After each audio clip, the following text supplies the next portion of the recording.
ছাত্র জনতা গণ আন্দোলনের মুখে পড়ে পদত্যাগ করে দেশ ছেড়েছেন প্রধানমন্ত্রী শেখ হাসিনা। আর এতেই বিপদে পড়েছে বাংলাদেশের টিকিট বোর্ডের একাধিক কর্মকর্তা। প্রধানমন্ত্রীর দেশ ত্যাগের পর থেকে হদিশ পাওয়া যাচ্ছে না বিসিবি প্রধান নাজমুল হাসান পাপনের। বাকি কর্মকর্তাদেরও একটি বড় অংশ আসছে না বিসিবি কার্যালয়ে। স্বাভাবিকভাবে তাই প্রশ্ন, নেতৃত্ব শূন্যতায় কী হবে বাংলাদেশ ক্রিকেটের। বিসিবি শীর্ষস্থানীয় কর্মকর্তাদের একটি বড় অংশই ছিল আওয়ামী লীগের। বোর্ড প্রধান নাজমুল হাসান পাপন ছিলেন আওয়ামী লীগের যুব ও ক্রীড়া বিষয়ক মন্ত্রী।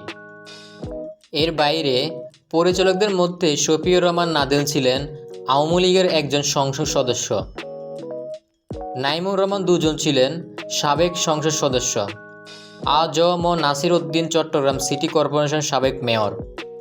প্রধানমন্ত্রীর দেশ ত্যাগের পর তারা সবাই এখন গা ঢাকা দিয়েছে।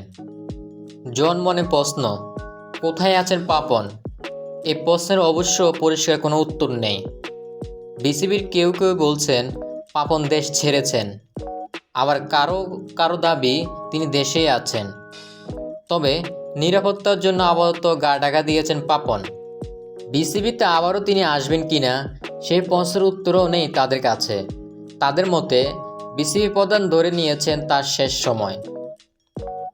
তবে সমস্যা হলো, চাইলেও আপাতত জোর করে সরানো যাচ্ছে না পাপনকে। কেননা বিসিবিতে পাপনের মেয়াদ শেষ হবে 2025 সালের সেপ্টেম্বরে। তার আগে জোরপূর্বক তাকে সরিয়ে দেওয়ার কোনো সুযোগ নেই। আর সেটি হলে আইসিসির পক্ষ থেকে নিষেধাজ্ঞা আসতে পারে বাংলাদেশ ক্রিকেটের উপর। কেননা বোর্ডের উপর সরকার বা অন্য কোনো শক্তির হস্তক্ষেপ সম্পূর্ণভাবে নিষিদ্ধ। এরকম নতুন নতুন ভিডিও পেতে আমাদের সঙ্গে থাকুন। ধন্যবাদ।